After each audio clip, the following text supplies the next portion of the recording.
Hi, Matt. I was looking forward to talking to you. It was so clear to me that this is just about basically one person talking to another. We all have the same excitements, passion, demons, procrastination. I've been cursed and blessed with an overactive imagination. MattLees Gets Creative contains themes and subjects that may not be suitable for everyone listening. If you're easily offended, we suggest that you get your podcast on elsewhere.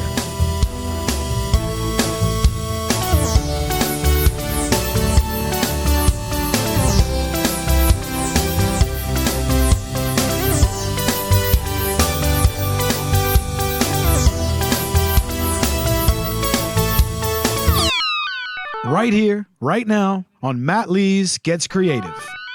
Before I got a guitar, I thought if I got my hands on a guitar, I can do anything. You know, it's going to be my vehicle to get wherever it is I want to go in this world. My guest this week has been active since the 1980s. He's a Canadian rock musician from Hamilton, Ontario. You may know him from his work with Junkhouse, or Blackie and the Rodeo Kings, or more recently under Lee Harvey Osmond. That's right, my guest this week is Tom Wilson. We talked about his long, illustrious musical career, we talked about his recently released memoirs, and his future plans, all right here on MattLees Gets Creative. Don't forget to follow us on social media at ML Gets Creative for Twitter and Instagram. You can send us an email, mattleesgetscreative@gmail.com. We got a Facebook group too, so make sure that you check us out. And if you do, find it in your heart to check out our Patreon program. We would certainly appreciate it. We're trying to take kindness and pay it forward. Every single penny brought in our Patreon program goes directly to the Valindra Cancer Center right here in South Wales so they can keep on doing amazing work. And if you like the show, maybe throw us a like, maybe throw us a subscribe, leave us a 5-star review and tell some friends. And as always, loyal listener, thanks for listening.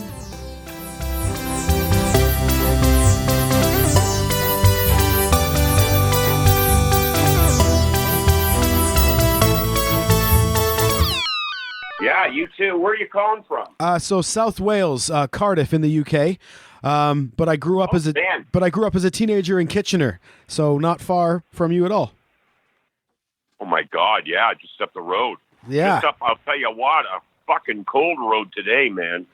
Yeah, it's funny because my wife and I were just looking out the window here and seeing the tiny bit, and I mean tiny bit of snow that we've had here in Wales, and we're there going, come on baby, let's go. And I bet the rest of the world does not feel that way, especially yourself. Are you still in Hamilton? I'm in Hamilton, yeah, for sure. So it's 24 below here. Oh, horrendous. It's incredible. You know what? And I'm telling you, as a guy, I've been in Canada for 60 years. Let's just start with that. And it's like, I just had my wife down at St. Joe's, at a cancer clinic, right? And it was unbelievable. I'm back in the house now, but I have to go work in my studio later this afternoon. But I got no intention of spending any time outdoors, I'll tell you that. No, that's the way. And I mean, people always talk about cold, but they have no idea. It's, here, I mean, when right now it's -2 maybe, and we're getting emails at work saying, well, if you don't feel safe when you can't get to work, that's just fine. Oh my God. Come on. I know. And guy who grew up in Kitchener here is just like, it's not cold. Like, I wouldn't get to go home from work if this was Kitchener. The boss would tell me to shut up and get back to work. So anyway, God. The idea of my podcast, because I'm also a musician, so the idea of the podcast is it's MattLees Gets Creative, and every episode I'm talking to other creative types. So I've talked to painters, writers, actors, authors, musicians, all types of things. So I thought it would be an awesome chat with yourself as well. Being both Canadians, essentially. I mean, I was born in Wales, but most of my formative years were Canadian, and as musicians. So, and it's a very natural conversation. I do a formal intro before, and then the conversation just starts naturally, kind of like how it already has. So there we are. Nice and easy. Yeah.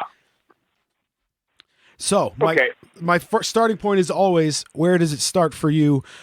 You're falling in love with music and realizing that was the avenue that you wanted to go down. Oh, geez, I guess I'd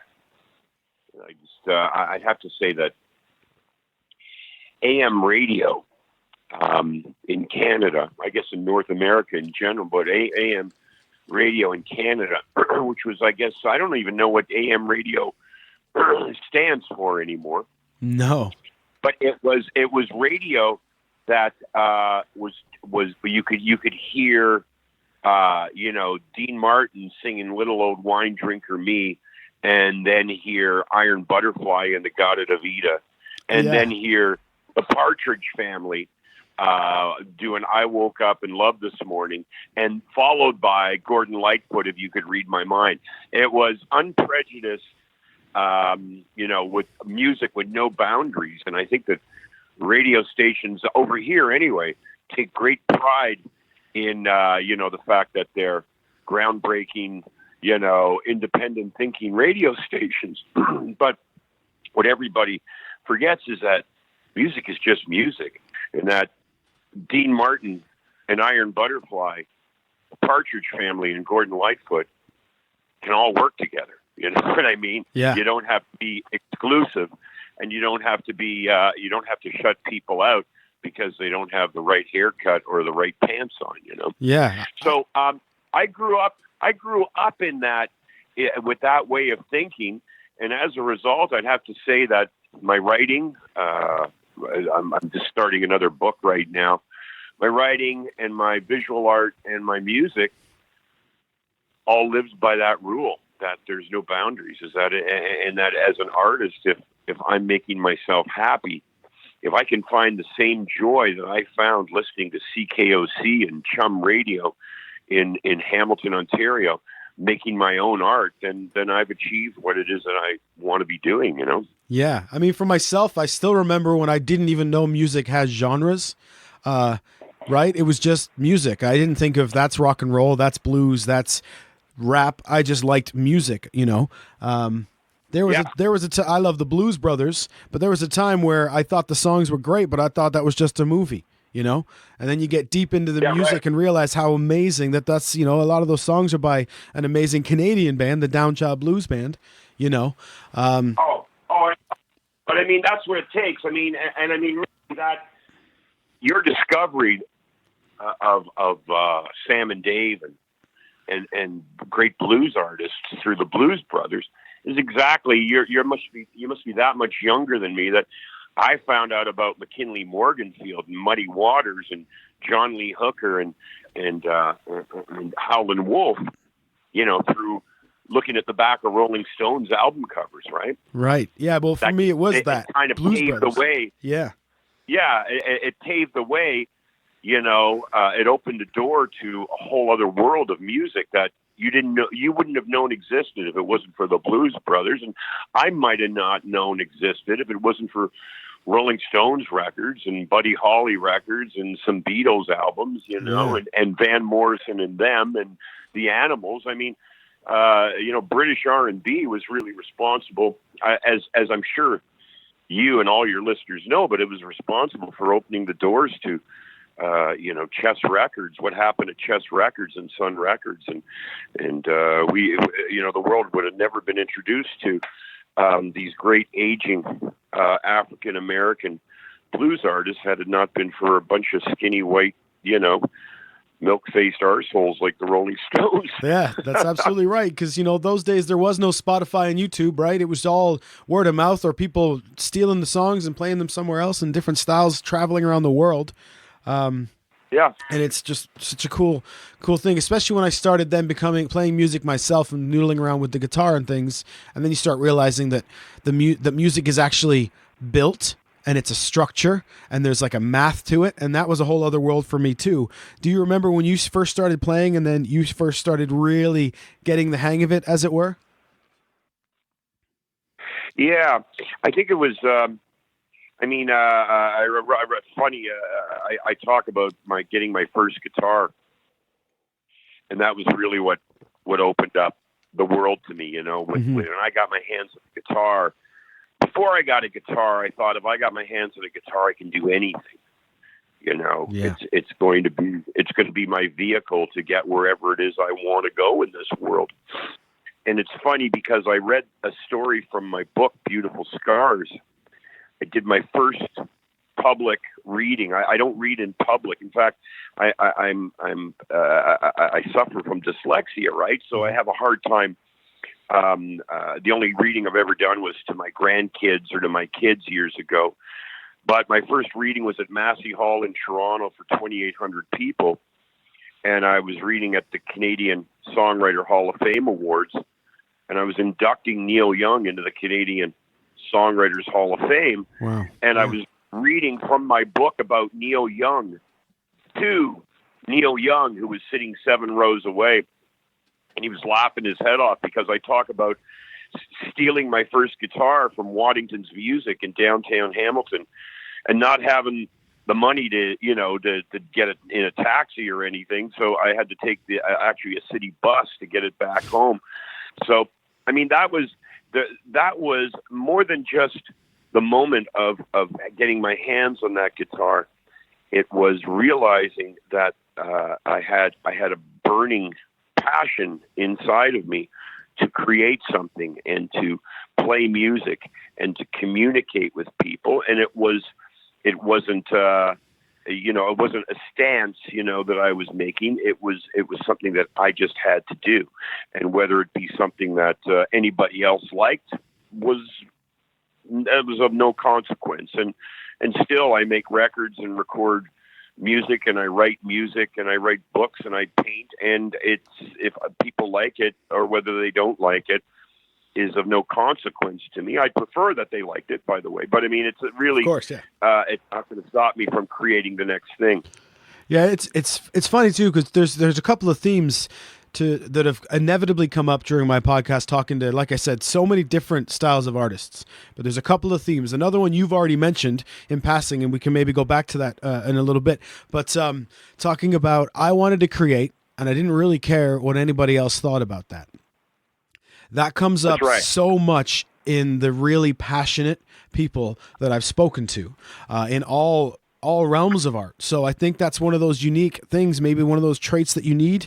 Even more important than the talent sometimes, because you need to have a thick skin. You're going to take a lot of beatings and a lot of no's before you hear some yeses, is another thing I hear all the time.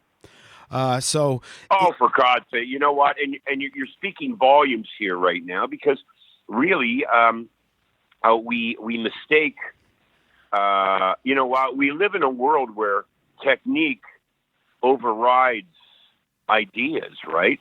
Mm-hmm. Punk rock managed to be able to rip that apart for the first time.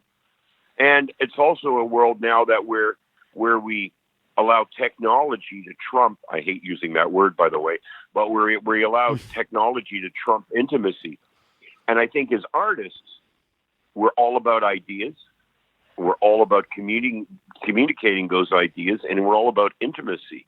And it has nothing to do, with technical, what kind of a technical player you are. Mm-hmm. That has nothing to do with the reason why you should be picking up an instrument and playing it. It should have nothing to do with why you pick up a paintbrush or why you sit at a computer and write. Is not, you don't sit down and write to have perfect English. You write to communicate an idea. Mm-hmm. And the world kind of always falls for groovy technique or over ideas, it seems. So if I had to choose back in the day, I had to choose between Phil Collins and Joe Strummer. The choice was easy for me. Yeah.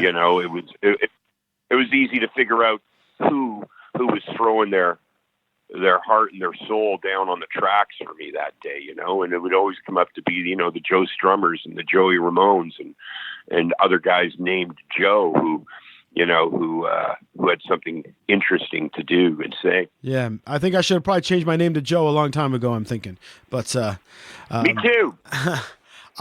For myself playing, it was open mic nights in Kitchener at a place called the Boathouse. That place for me was like school because I was always just a guy who noodled around at home, you know, and then you get your mom and your friends will go, oh, you're pretty good, aren't you? You know, but it's when other musicians also acknowledge you and say, hey, that's pretty cool, man. You know, and you get to play in that kind of welcoming groove where all these musicians, all different styles, like you were talking about. There was a guy who rapped. There was a girl who sang country songs. There was a dude who sang rock songs, you know, but everybody was welcome. We'd all share the stage every Tuesday night or whatever it was. And some of the best memories for me. Did you have that sort of a jump off when you started playing too? Did you get a nice, easy crowd and welcoming, or was it tougher for you when you first started breaking in? I started playing in church, you know, for mass, for folk mass kind of things, you know. And but that's really when I realized that I really like standing in front of people, singing and performing. You know what I mean? I understood. As far as getting accepted right away, I know the Boathouse in Kitchener. I've played there before. I love that place. It's fantastic, and it's great that you had that community to be able to go out to. Yeah, I mean, in Hamilton, it was a different era. I mean, I was picking up, I was skipping out of school to go down and play at the Running Pump for the matinees, you know, from 11 in the morning till 5 at night. And the audiences were not the same. Let's just say that. They weren't the same as the church, and they weren't the same as the Boathouse. They were, you know, it was like construction workers getting the lunch special, and drug dealers and alcoholics, you know. I've played those places too, because it's quite a colorful cast. I mean, you mentioned the Boathouse, and just as a quick sidetrack, if you played the Boathouse in the era that Kevin was the owner, then I'm ashamed to say I definitely saw you play there, and I was definitely probably far too drunk to remember any of it. But I'm a blues nut, I'm a live music nut, and I practically lived at the Boathouse, so I've definitely seen you perform there as well, definitely. So, I mean, what a wonderful spot that was. You play in so many different styles and different names, synonyms, I think is the name that authors would use, does that allow you to play around in lots of different styles because you can release it as your own record, or you can release it under another name, under Harvey Osmond? Well, I don't know. We're doing this. Everybody who does this, we become artists so that we can do whatever we want to do when we want to do it. And musically, I mean, I'm writing a Blackie in the Rodeo Kings record right now. Mm-hmm. You know, they're an Americana band. They play the Grand Ole Opry in Nashville. That's one of my bands. You know, but while I was in Nashville, I was also writing for and with Keb Mo, you know, who is a revered blues artist in the U.S. Lee Harvey Osmond, I'm writing for a local, not a local, but a really becoming well-known Canadian artist named Tara Lightfoot, you know. I write what I feel like writing in the moment, and sometimes that's stuff that ends up on a Lee Harvey Osmond record, and sometimes it's stuff that ends up being recorded by, I don't know, people that have recorded my music, Lucinda Williams or Sarah McLachlan or Colin James, you know what I mean? So I just do what I want to do. Yeah. I think that's the easiest way to answer that, you know? Yeah. We'll head right back to our conversation. I know. We all hate ads on our podcasts, but indulge me, if you will, just for a moment. Here at MLGC, we've started a patron program, but it's not like many of the other programs that you hear about, and that's for one special reason. And that reason is, it's all for a great cause. See, during Season 1, we donated half of all our patron donations to the Velindre Cancer Centre right here in South Wales. It's a fantastic hospital run by amazing people that are saving lives every day, including my own. For Season 2, we wanted to step things up, so I'm glad to let you know that from here on out, we're donating 100%. That's each and every penny we receive through our kind supporters to the Velindre Cancer Centre. Sure, we could use the funds towards the cost of running a show, but we wanted to do more with your kind donations, so we're paying it forward. If you'd like to help out, you can join the Creative Club, and it's $5 a month.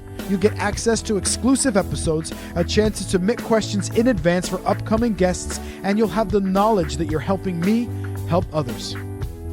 I know everyone can't afford to donate to every cause, no matter how worthy they are, But if you are looking to spread some love, like our dear friend and supporter, the patron saint of podcasters, Librarian Kate, then we'd love to have you be a part of it. Check it out at patron.podbean.com/MattLees Gets Creative. That's patron.podbean.com/MattLees Gets Creative. Join the Creative Club and help us battle cancer one podcast at a time. I just came up with that last part on the fly. That's pretty good.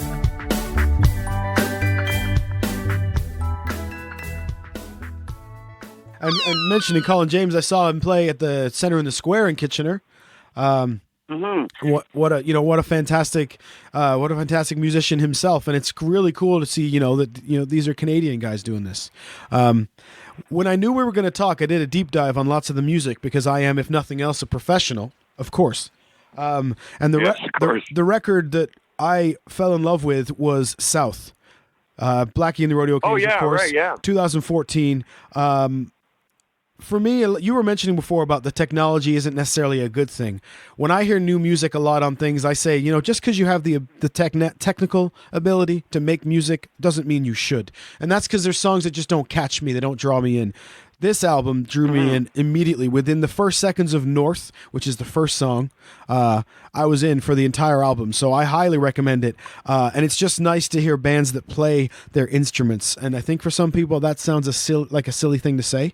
But especially on UK radio, I honestly do not hear many guitars anymore. To the point that it stands out to me when I hear a band on the radio and I'm like, oh, dude, that's actually a couple of guys playing some music, a couple of people playing some instruments, not beats and I know, things, imagine.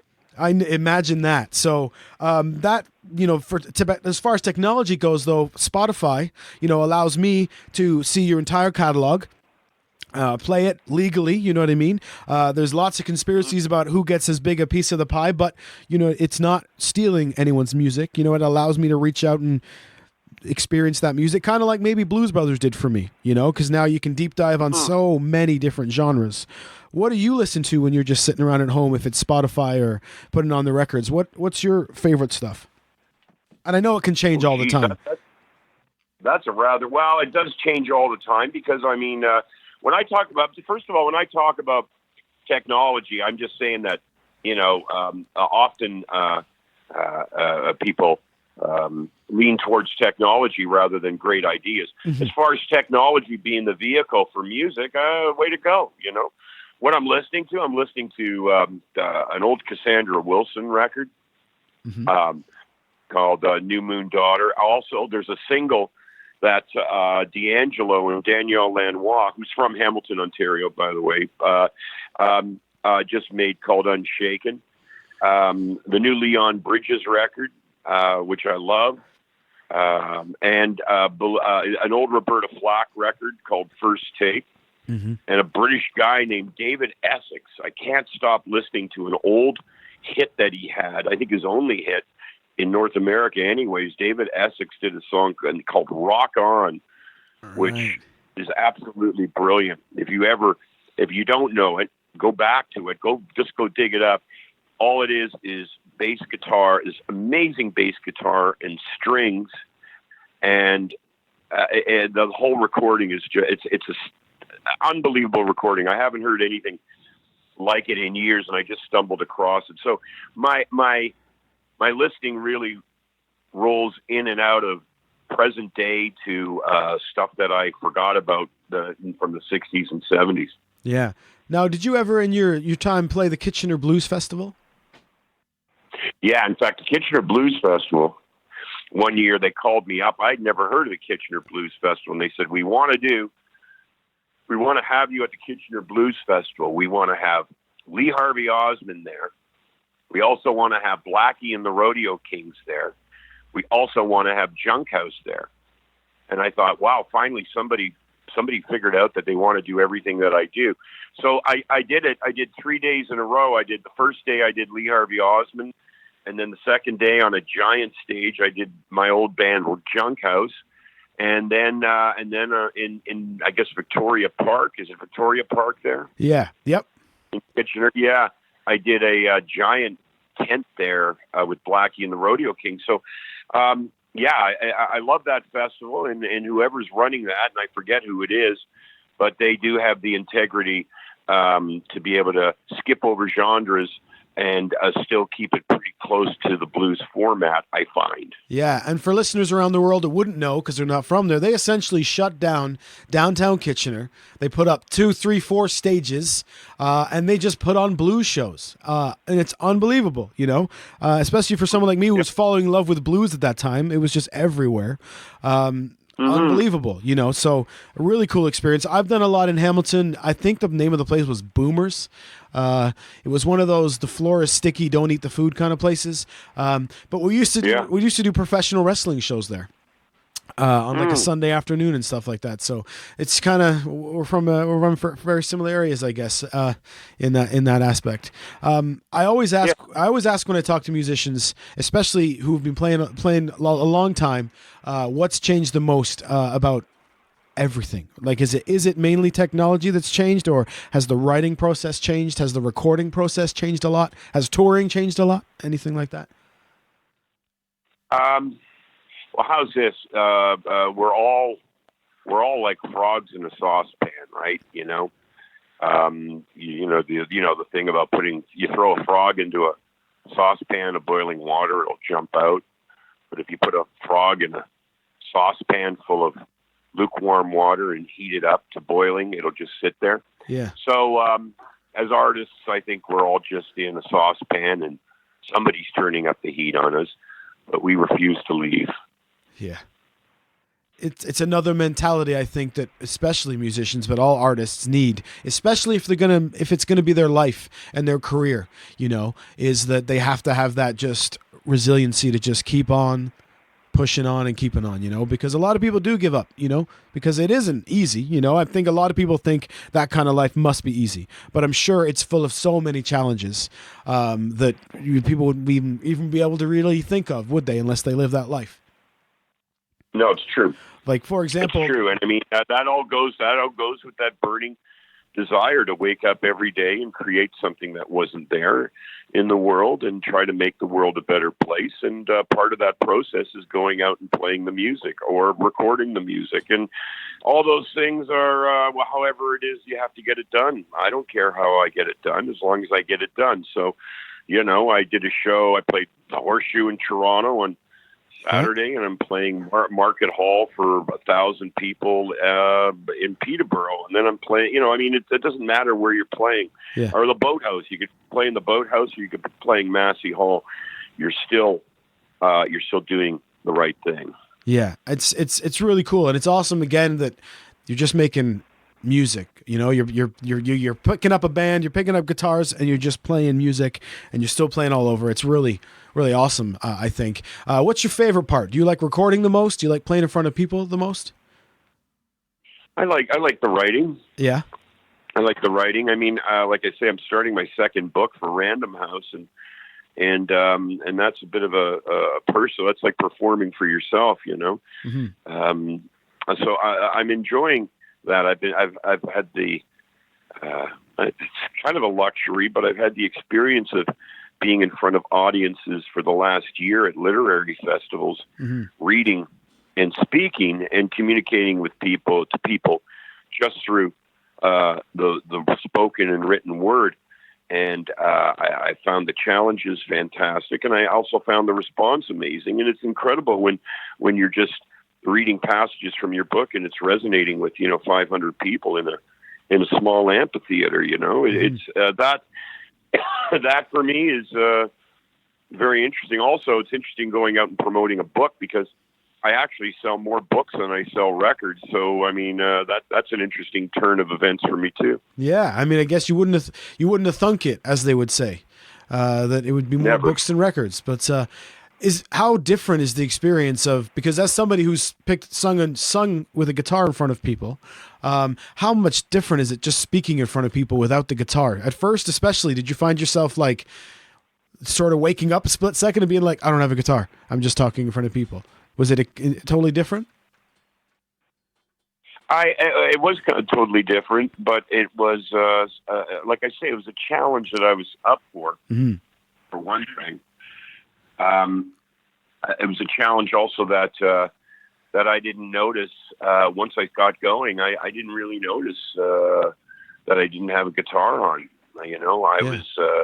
I was able to hold an audience just talking to them, which was I never thought I'd be able to do that. So I didn't really question the process so much.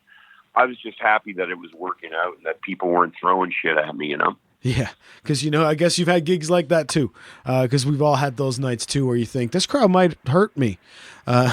So that's never a fun experience. Listen, we're almost at our 30 minutes. I always ask if you have any final thoughts for the listeners. I know it's always a cheesy thing to sort of ask, but anything you want the people out there to know as they listen now? I know you mentioned a new book, and you mentioned writing a Blackie and the Rodeo Kings album as well. And yeah. Well, the book, the new book will be coming out on Random House, but it won't be for years from now. So I'm just sitting here writing it. I guess the latest Lee Harvey Osmond album is what people seem to be excited about. It just came out last Friday. Mm-hmm. It's called Mohawk. It's music about that's dedicated to basically inspired by my own book, but dedicated to showing honor and respect to a culture that I'm just shaking hands with. I found out 6 years ago that I'm not a big, puffy, sweaty Irish guy like I thought I was. I'm actually a big Mohawk, Canadian Indigenous man. And in doing that,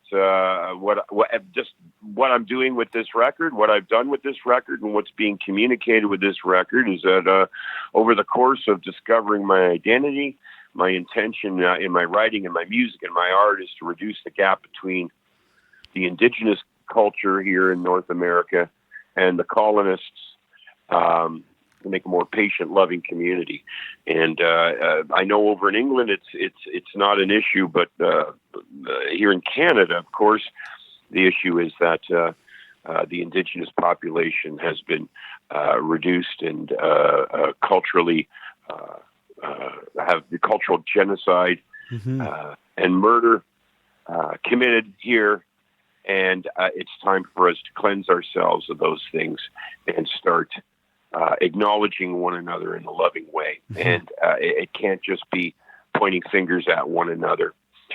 It has to be an open-hearted retrieval of a love that we can naturally have for one another. And I'm sure that over in England, you guys are feeling it the same way with Brexit and whatever the hell else you got going on over there. I don't know. Yeah, well, it's even a little different for Wales because we're not even technically England, so we have our whole other side of things going on.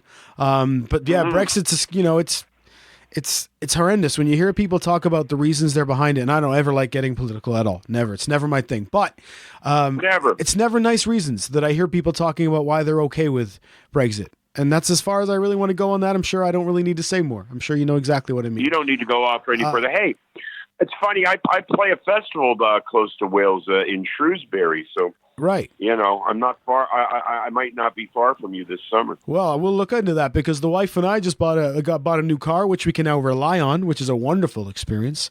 And we're looking for things to do in the summer. So if that's going to happen, I'll definitely be there in the crowd. And I did want to mention Mohawk is great. I was listening to it, especially 40 Light Years. That's another one of those tunes within like 5 or 6 seconds. I was like, yep, I'm in. As soon as I hear the opening riff, I was like, yep, what a tune, So definitely a must listen and with great reasons behind it, So I really enjoy that. I want to say thank you very much for joining us on the podcast. Thank you. Hey, you take care and we'll see you soon. Next time on MattLees Gets Creative. I'll start songs sometimes with just like a drum loop or something like that, and then I'll write the guitar over the drum loop, or it kind of varies. But now that I'm able to use that, I find it more inspiring when, like, after writing on guitar for so long, sometimes it gets like, okay, I've already kind of been across this vibe before, so I need something else to inspire me. That's next time on MattLees Gets Creative as we keep the musical vibe going. Now, if you're enjoying the show, please consider leaving us a 5-star review on iTunes like our good buddy Al did. And while you're at it, check out his brand new show, The Ministry of Swooping. They're here to answer all the questions about fake news and social media. And an excellent guest star the first couple episodes. Just saying. Thanks for listening.